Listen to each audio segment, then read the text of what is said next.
All right, so for part D, I'm going to start off with the left-hand side, which is tangent of t minus cosine of t over sine of t times cosine of t. That should be cotangent, my apologies. Now, let's rewrite the numerator using reciprocal identities. So we have sine of t over cosine of t minus cosine of t over sine of t over sine of t times cosine of t. Now, I want to find a common denominator here, so I'm going to multiply this by cosine of t over cosine of t, and I'm going to multiply this by sine of t over sine of t. And if I do that, we will get sine squared t minus cosine squared t over sine of t times cosine of t divided by, I'm running out of space, so I'm going to do a diagonal fraction bar, sine of t cosine of t. So now I can multiply by the reciprocal. So I'm just actually going to multiply like that to get sine squared t over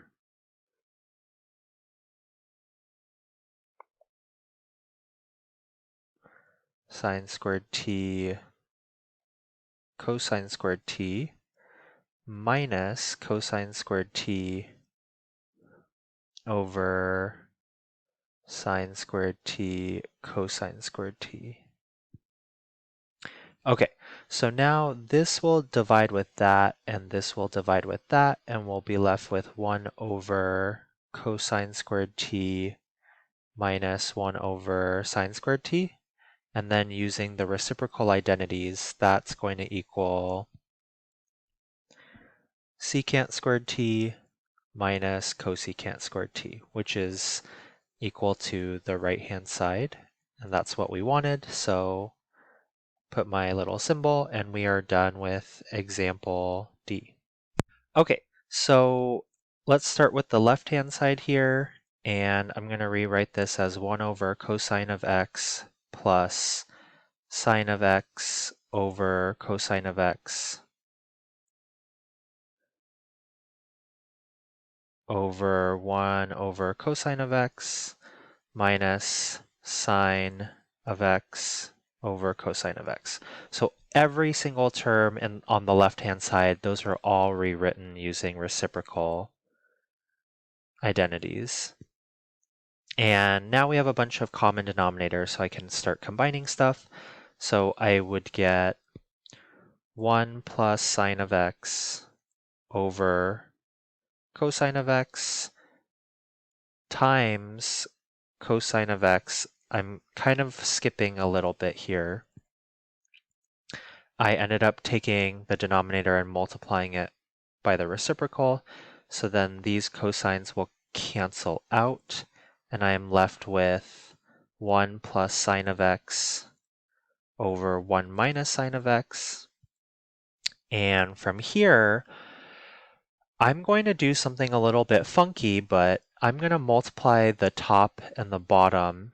As long as I multiply the numerator and the denominator by the same thing, I'm just multiplying by 1 and changing what it looks like.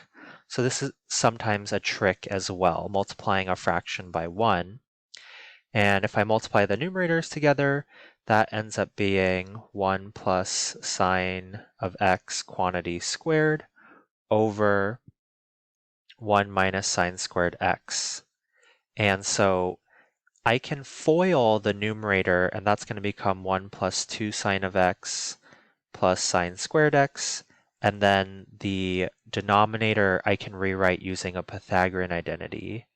and that's equal to cosine squared x, and that is equal to the right-hand side, and so I am done with that one as well. In example G, I'm going to start with the left-hand side, which is cosine of x over 1 minus sine of x, and just like in the last example, I'm going to multiply this by 1, but in a special form. And you might be thinking to yourself, how did this guy know how to do this? Well, I've been doing this for a very long time, and it just takes practice. So I'm going to multiply this by 1 in the form of 1 plus sine of x over 1 plus sine of x.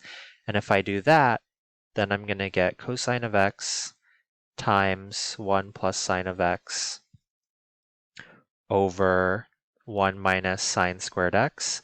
And we saw in the previous example that this thing can be changed to cosine squared x using the Pythagorean identity. So that's going to equal cosine of x times 1 plus sine of x over cosine squared x. Now, this cosine will divide with one of the cosines in the numerator, so that just leaves us with, excuse me, I meant one of the cosines in the denominator, and we're still going to be left with a single cosine in the denominator, so that is equal to the right-hand side, and so we are done. Example 4 says, suppose x equals 3 tangent of theta for some angle theta on the interval 0 to pi over 2. Rewrite the square root of 9 plus x squared in terms of theta. So I'm going to take 9 plus x squared underneath a square root, and I'm going to substitute in x equals 3 tangent of theta.